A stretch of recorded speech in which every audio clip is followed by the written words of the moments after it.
Welcome back to my YouTube channel. आप सभी का स्वागत है मेरे यूट्यूब चैनल पर। आई होप आप सभी की स्टडी अच्छी चल रही होगी। तो आने वाले उत्तराखंड पुलिस के एग्ज़ाम और अन्य एग्ज़ामों के लिए आज मैं आप लोगों के लिए उत्तराखंड बीएस नेगी की जो क्लास वाइज सीरीज है उसको हम यहाँ पे बहुत अच्छे से डिटेल वाइज डिस्कस करेंगे। आई होप आपको ये सीरीज पसंद आएगी। तो डेली क्लास से जुड़े रहने के लिए हमारे वीडियो को सब्सक्राइब ज़रूर कीजिए। तो चलिए ज़्यादा टाइम नहीं लेते हैं और स्टार्ट करते हैं। बीएस नेगी का पहला जो चैप्टर है, अध्याय का नाम है उत्तराखंड राज्य के प्रतीक चिन्ह। तो बात करते हैं हमारे राज्य चिन्ह क्या क्या हैं और उनके बारे में अन्य डिटेल्स। पहला पॉइंट है, शासकीय कार्यों में जिस चिन्ह का प्रयोग करते हैं उसे क्या कहते हैं, राज्य चिन्ह कहा जाता है। यानी हमारे जितने भी सरकारी कामकाज होते हैं उनमें हम जिन चिन्हों का सिंबल्स का प्रयोग करते हैं उन्हें राज्य चिन्ह कहा जाता है। ठीक है। राजकीय चिन्ह हीरे के आकार या समचतुर्भुज जैसा प्रतीत होता है। यानी हमारा जो राज्य चिन्ह है, पहले तो जान लेते हैं कि हमारा राज्य चिन्ह क्या है। अशोक स्तंभ है। ठीक है। तो उसकी बात यहाँ पे हो रही है कि वो कैसा दिखता है, उसका डिज़ाइन कैसा है, क्योंकि कभी कभी एग्जाम में पूछता है। तो राजकीय चिन्ह हमारा जो है हीरे के आकार या फिर समचतुर्भुज है। ठीक है।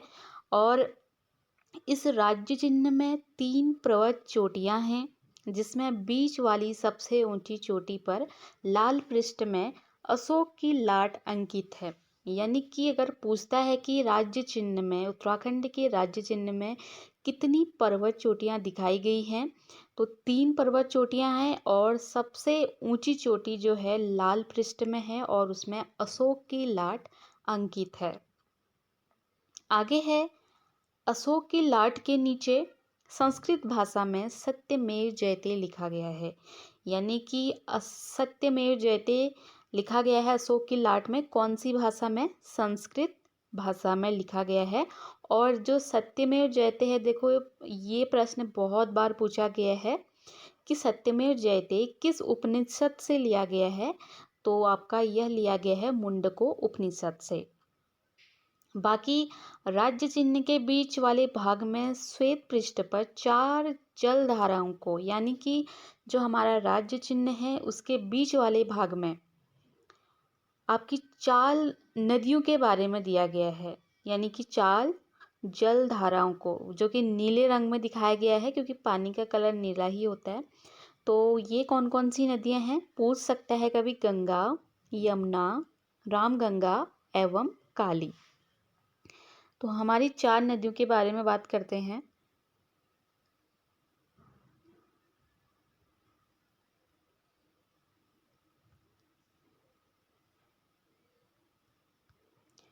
एक तो है यमुना, गंगा और रामगंगा और काली। इन 4 नदियों को क्या दिया गया है, राज्य चिन्ह के बीच वाले भाग पर दर्शाया गया है।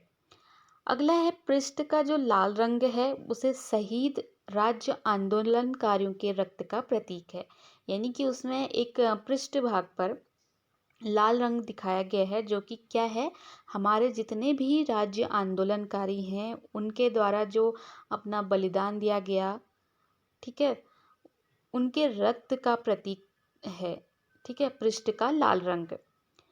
और श्वेत रंग की पृष्ठभूमि शांति प्रिय प्रवृत्ति वाले उत्तराखंड वासियों का प्रतीक है। और जो श्वेत रंग है, सफ़ेद रंग है, वो हमारे उत्तराखंड जो शांति और प्रिय प्रवृत्ति वाले उत्तराखंडियों के लिए क्या है, एक प्रतीक है।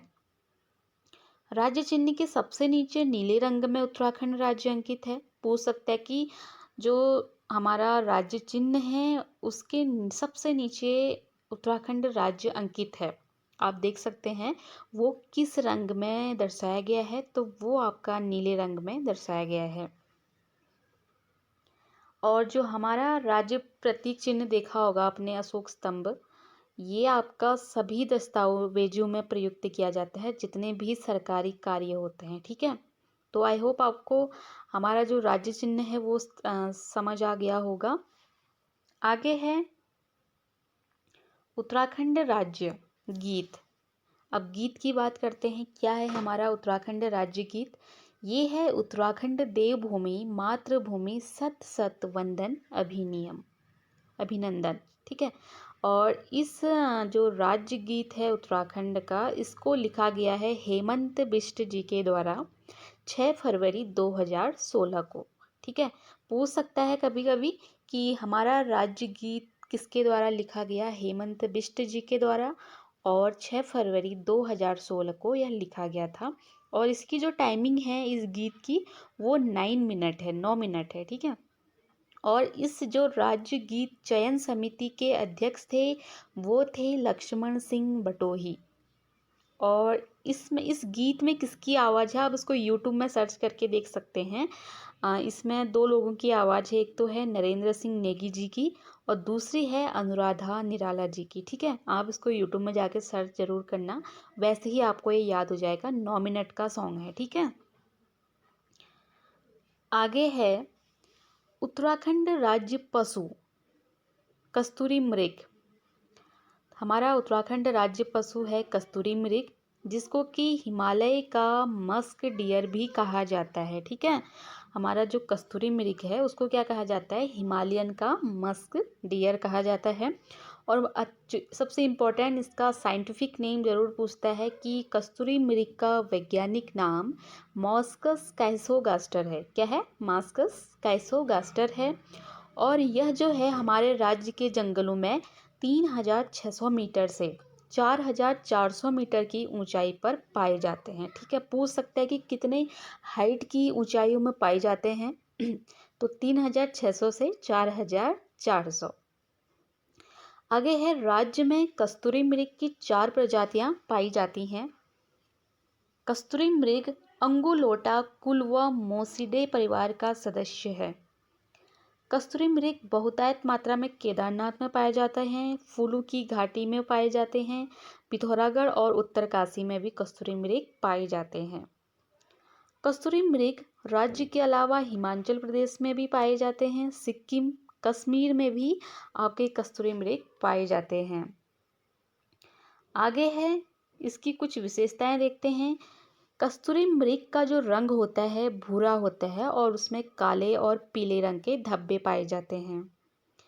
कस्तूरी मृग के पैर में 4 खुर और इसके 2 बाहर निकले नुकीले दांत होते हैं। और मृग की जो ऊंचाई होती है लगभग 20 इंच तक होती ही है, ठीक है। आगे है, कस्तूरी मृग के सींग नहीं होते हैं, ठीक है। इसको नोटिस करना कि कस्तूरी मृग के क्या नहीं होते, सींग नहीं होते हैं। लेकिन इसके अपने सेल्फ डिफेंस के लिए क्या होते हैं, 2 नुकीले दांत होते हैं। कस्तूरी मृग के पीछे के पांव आगे के पांव की अपेक्षा लंबे होते हैं। ये कह रहा है कि जो पीछे के पांव होते हैं वो आगे की पांव की अपेक्षा क्या होते हैं, लंबे होते हैं पीछे के पांव।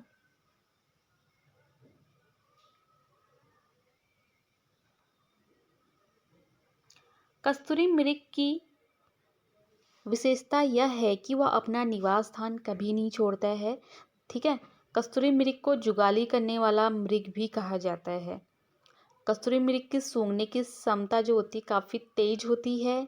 और इसकी जो लगभग आयु होती है, इसकी जीने की जो मतलब उम्र होती है, वो लगभग 20 वर्ष तक यह जी सकता है। मादा कस्तूरी मृग की जो गर्भधारण अवधि होती है 6 माह होती है, ठीक है। कस्तूरी मृग का जो भोजन है वो केदार पाती है। पूछ सकता है, काफ़ी इम्पोर्टेंट है कि कस्तूरी मृग का मुख्य भोजन क्या होता है, केदार पाती है, ठीक है। कोई घास होती है ये।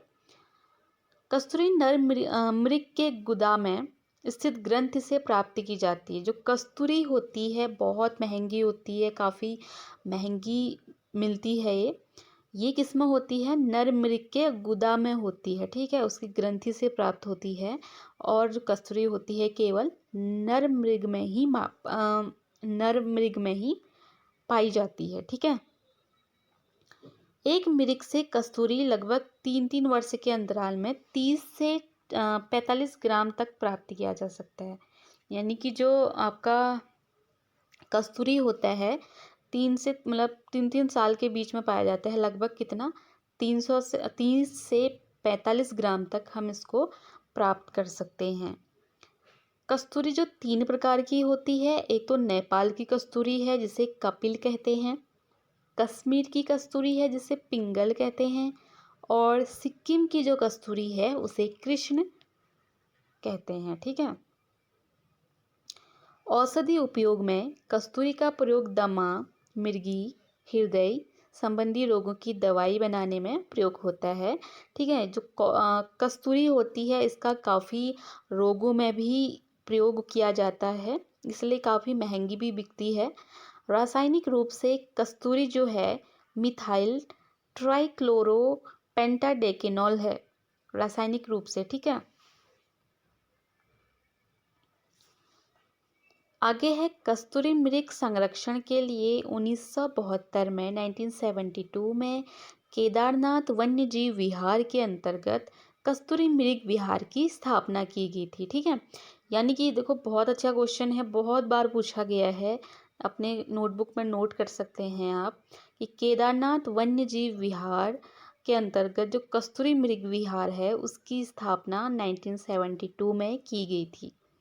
और मेहरुड़ी तो बहुत बार पूछा गया है, मेहरुड़ी कस्तूरी मृग अनुसंधान जो कि बागेश्वर जिले में स्थित है, इसकी स्थापना 1977 में की गई थी। ये भी एक कस्तूरी मृग संरक्षण के लिए एक संस्थान है।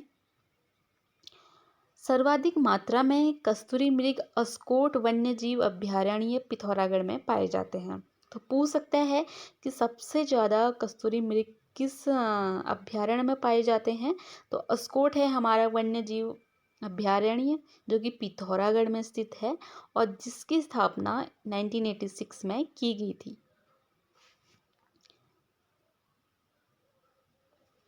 आगे है चमोली जिले के कांचुला खर्क में 1982 को कस्तूरी मृग प्रजनन एवं संरक्षण केंद्र की स्थापना की गई थी। कांचुला खर्क कहाँ है आपका? चमोली जिले में है।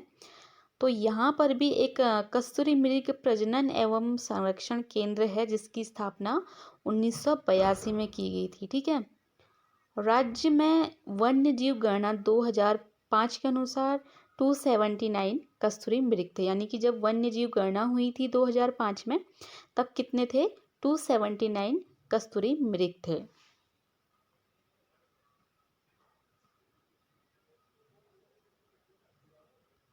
आगे है उत्तराखंड राज्य पुष्प क्या है? ब्रह्म कमल। ब्रह्म कमल की बात करते हैं। ब्रह्म कमल राज्य के हिमालयी क्षेत्रों में 4800 मीटर से 6000 मीटर की ऊंचाई में मिलते हैं। ब्रह्म कमल का फूल एस्टेरेसी कुल का एक पौधा है। ब्रह्म कमल का वैज्ञानिक नाम सोसेरिया अबेलेटा है। ठीक है। वैज्ञानिक नाम जरूर पूछता है, ध्यान रखना। जैसे कस्तूरी मृग का क्या क्या था? मास्कस कैसोगास्टर। और ब्रह्म कमल का है सोसूरिया अबेलेटा। ब्रह्म कमल की अन्य प्रजातियों में फेन कमल व कस्तूरी कमल भी मिलते हैं। ब्रह्म कमल को स्थानीय भाषा में क्या कहा जाता है? लोकल लैंग्वेज में कौल पदम कहा जाता है।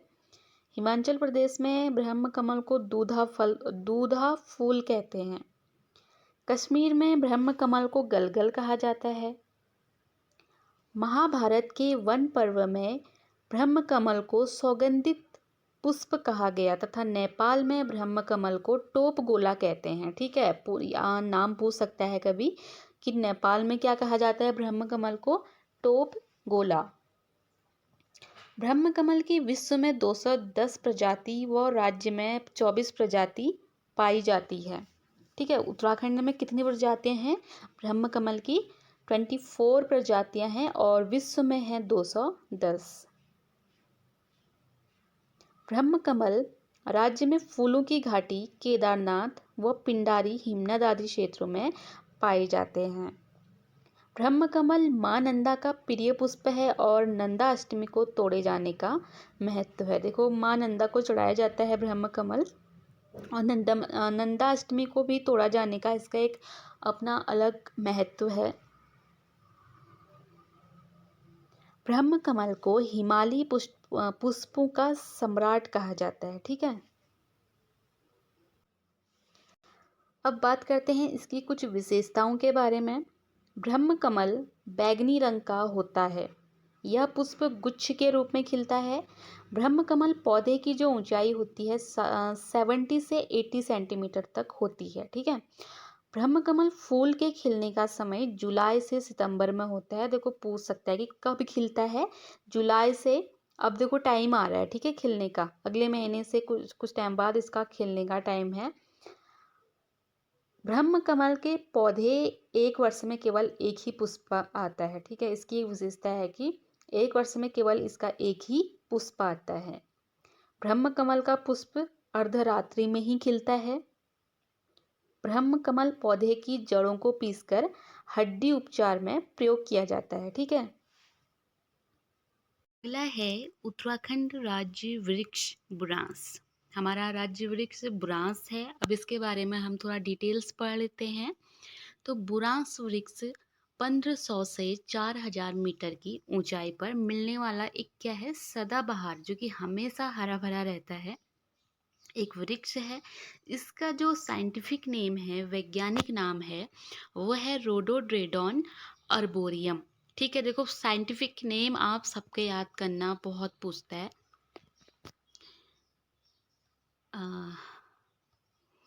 इसका जो साइंटिफिक नेम है वो क्या है, रोडोड्रेडॉन अर्बोरियम।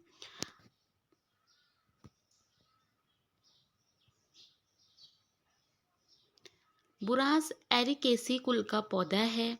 इसे हिमाचल प्रदेश में बुरांसो कहते हैं एवं कन्नड़ में बुरांस को बीली कहा जाता है। ठीक है।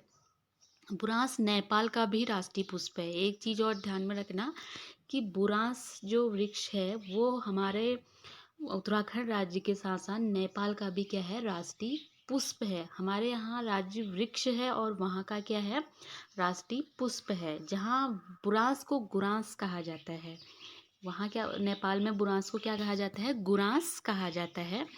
बुरांस हिमाचल प्रदेश व नागालैंड का भी राज्य पुष्प है। ठीक है। एक तो नेपाल का क्या है, राष्ट्रीय पुष्प है, और हिमाचल प्रदेश और नागालैंड का राज्य पुष्प है। ठीक है। इस चीज को आप याद करना।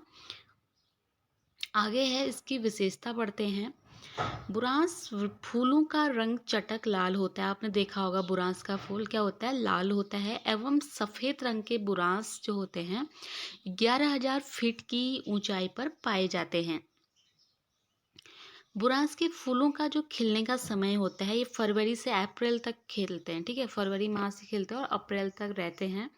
बुरांस के पुष्प में मिथेनॉल होता है। लोग इसका जूस भी बनाते हैं, आपने देखा होगा, जो कि हमारे डायबिटीज़ और अन्य रोगों के लिए काफ़ी, हृदय वाले जो रोग होते हैं हृदय संबंधित, उन लोगों के लिए क्या कर रहता है, इसका जूस काफ़ी फायदेमंद रहता है। ठीक है। बुरांस वृक्ष को वन अधिनियम 1974 के तहत क्या किया गया है, संरक्षित वृक्ष घोषित किया गया है। जो हमारा राज्य वृक्ष है बुरांस, इसको वन अधिनियम 1974 के तहत क्या किया गया है, रिजर्व घोषित किया गया है। ठीक है। आगे है उत्तराखंड का राज्य पक्षी मोनाल। अब हमारा राज्य पक्षी है क्या है, मोनाल है। अब इसके बारे में थोड़ा पढ़ते थे। मोनाल को हिमालय का मयूर कहा जाता है। इसका वैज्ञानिक नाम लोफोफोरस इम्पिजेनस है। मोनाल का वैज्ञानिक नाम क्या है, लोफोफोरस इम्पिजेनस। नेपाल का राष्ट्रीय पक्षी मोनाल पक्षी, हाँ, नेपाल का राष्ट्रीय पक्षी भी मोनाल है। ठीक है। डफिया मोनाल परिवार से संबंधित पक्षी है। मोनाल को राजस्थानी भाषा में मन्याल या मोनाल कहा जाता है। ठीक है। जो हमारे लोकल लैंग्वेज में मोनाल को क्या बोला जाता है, या तो मन्याल बोला जाता है या फिर मुनाल। मोनाल पक्षी राज्य के 2500 से 5000 मीटर की ऊंचाई वाले क्षेत्रों में पाए जाते हैं। ठीक है। मोनाल जो होते हैं 2500 से 5000 मीटर की हाइट में क्या पाए जाते हैं, मोनाल पाए जाते हैं। मोनाल फेजेंट परिवार का क्या है, एक पक्षी है। और मोनाल की 4 अन्य प्रजातियां इपेलेस, स्केलेटरी, ल्यूरी और ल्यूफोफोरस एंस आदि भी पाई जाती हैं। इनकी अन्य प्रजातियां कश्मीर में मोनाल को सुनाल व हिमाचल प्रदेश में नीले गुरु कहा जाता है। ठीक है, कश्मीर में मोनाल को क्या कहा जाता है? सुनाल कहा जाता है, और हिमाचल प्रदेश में नीले गुरु कहा जाता है, और सिक्किम में चामडोंग। देखो याद रखना, सिक्किम में मोनाल को क्या कहा जाता है? चामडोंग। मोनाल के लिए भूटान में क्या बोला जाता है? बुप। व नेपाल में डंगन कहा जाता है। देखो हर जगह अलग अलग नाम है इसके। भूटान में है बुप और नेपाल में है डंगन आदि। ठीक है, राज्य के अलावा आपके असम में भी, कश्मीर, हिमाचल व नेपाल में भी क्या पाए जाते हैं? मोनाल पाए जाते हैं। अब बात करते हैं इसकी कुछ विशेषताओं के बारे में मोनाल पक्षी की। मोनाल पक्षी कभी घोंसला नहीं बनाता है। ठीक है, नर मोनाल के सिर पर मोर की भांति क्या होती है? कलगी होती है। मोनाल पक्षी में प्रजनन क्रिया वर्ष में 2 बार होती है। जो मोनाल पक्षी होता है, इसकी जो प्रजनन क्रिया होती है साल में कितनी बार होती है? 2 बार होती है। और मोनाल का प्रिय भोजन, ये तो आपको पता ही होगा क्या होता है? आलू की फसल, आलू होता है मोनाल का प्रिय भोजन। हिमालयी पक्षियों का सिरमौर कहे जाने वाले मोनाल को वन्य जीव संरक्षण अधिनियम 1972 के तहत संरक्षित किया गया। जो हमारा मोनाल है, हम ये आपका इसको किस एक्ट के तहत? 1972, वन्य जीव संरक्षण 1972 में आया था। उस एक्ट के तहत इसको संरक्षित पक्षी क्या किया है? घोषित किया गया है। ये वाले जो क्वेश्चन होते हैं पूछे जाते हैं। सर्वाधिक मात्रा में मोनाल केदार घाटी में पाए जाते हैं। राज्य के वन्य जीव संरक्षण बोर्ड द्वारा पहली बार 2008 में मोनाल की भी क्या की गई थी? गणना की गई थी। और 2008 में हमारे उत्तराखंड राज्य में कुल मोनालों की संख्या थी 919। ठीक है, आगे है राज्य तितली। हमारा राज्य तितली है कॉमन पीकॉक। ठीक है, अब इसके बारे में थोड़ा पढ़ लेते हैं। 7 नवंबर 2016 को कॉमन पीकॉक या लोग मोर को राज्य तितली घोषित किया गया था। कॉमन पीकॉक हिमालयी क्षेत्रों में 7000 फीट की ऊंचाई में पाए जाते हैं। ठीक है, और कॉमन पीकॉक का साइंटिफिक नेम है पिपोलियो बाइनर। ये एग्जाम में पूछा गया है, ध्यान देना, आगे भी पूछ सकता है। कॉमन पीकॉक का वैज्ञानिक नाम क्या है? पैपिलियो बाइनर है, और 7000 फीट की ऊंचाई में पाए जाते हैं। और इसको राज्य तितली कब घोषित किया? 7 नवंबर 2016 को किया था। ठीक है, आगे है 1996 को लिम्बा बुक ने कॉमन पीकॉक को भारत की सबसे सुंदर तितली का खिताब दिया था। 1996 में लिम्बा बुक जो है उसने क्या किया था? इस तितली को मतलब इंडिया की सबसे सुंदर तितली का क्या दिया था? दर्जा दिया था। कॉमन पीकॉक का जो जीवन काल होता है सिर्फ 30 से 35 दिन का होता है। 30 से 35 दिन तक ही ये जीवित रह सकती है। कॉमन पीकॉक टिमरू के पेड़ पे अंडे देती है और उसी की पत्तियां भी खाती है। 2016 में देहरादून के लच्छीवाला में बटरफ्लाई पार्क खोला गया था। ये क्वेश्चन भी पूछा गया है कि हमारा जो उत्तराखंड का पहला बटरफ्लाई पार्क आपका देहरादून के लच्छीवाला में है। कब खोला गया था? 2016 में, जहाँ पे अलग अलग वैरायटी की क्या होंगी? बटरफ्लाईज होंगी। ठीक है, आगे है उत्तराखंड राज्य वाद्य यंत्र ढोल। हमारा राज्य का वाद्य यंत्र क्या है? ढोल है। अब इसके बारे में पढ़ लेते हैं। भंडारी कमेटी की सिफारिश पर तत्कालीन मुख्यमंत्री हरीश रावत जी ने 2015 में ढोल को क्या किया था? राज्य वाद्य यंत्र घोषित किया था। देखो आपने देखा होगा हमारे जितने भी कामकाज होते हैं उत्तराखंड में, ढोल एक ऐसा वाद्य यंत्र है जो बजता ही बजता है। ठीक है, शुभ कार्यों के लिए। तो इसको क्या किया? हमारा राज्य का एक वाद्य यंत्र घोषित किया गया। ढोल एक प्राचीन वाद्य यंत्र है जिसको तांबे, पीतल, चांदी, धातु पर बकरी की एक खाल लगाकर बनाया जाता है। ठीक है, देखा होगा आपने साइड बाय साइड खाल जैसी लगी रहती है। ठीक है, इसे मंगल वाद्य के नाम से भी जाना जाता है। ध्यान देना, मंगल वाद्य। ढोल से नौबत, निमती, रहमानी, बड़े, 4 प्रकार की नौबत, निमती, रहमानी, बड़े आदि तालें बजाई जाती हैं। ध्यान देना, 4 प्रकार की तालें होती हैं ढोल में। नौबत प्रातः काल में औजी जाति के लोग 22 प्रताल बजाते थे। ठीक है, जो औजी जाति के लोग होते थे नौबत पड़ताल बजाते थे। मांगलिक काज जब शुरू होता है कोई भी तो बड़े ताल बजाई जाती है।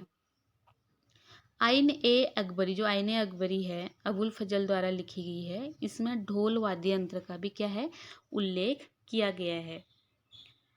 राज्य में ढोल सागर के ज्ञाता उत्तम दास जी हैं। ठीक है, हमारे उत्तराखंड में ढोल सागर के जो अब सबसे ज़्यादा अच्छे ज्ञाता हैं वो उत्तम दास जी हैं। अब कुछ अन्य जो हमारे प्रतीक हैं उनके बारे में हम देखते हैं यहाँ पे। उत्तराखंड के अन्य प्रतीक। उत्तराखंड का राज्य खेल फुटबॉल है। इसे 2011 में राज्य खेल घोषित किया गया था। हमारा जो राज्य खेल फुटबॉल है, इसको कब राज्य खेल घोषित किया गया था? 2011 में। उत्तराखंड की प्रथम राजभाषा हिंदी है, आप सभी को पता है, और दूसरी राजभाषा क्या है? संस्कृत है। और संस्कृत को घोषित कब किया गया था? 2010 में राजभाषा घोषित किया गया था। ठीक है। उत्तराखंड शासन द्वारा राज्य चिन्ह और प्रतीक चिन्हों का निर्धारण 2001 में किया था। जो हमारे प्रतीक चिन्ह हैं, राज्य चिन्ह हैं, सभी भी इन चिन्हों का निर्धारण उत्तराखंड सरकार ने 2011 में 1 में किया गया था। तो आई होप आज की जो क्लास है आपको समझ आई होगी। एक बार आप अच्छे से पढ़ सकते हैं। ठीक है, तो मिलते हैं हम कल नए दूसरे चैप्टर की ओर। आज की वीडियो में इतना ही।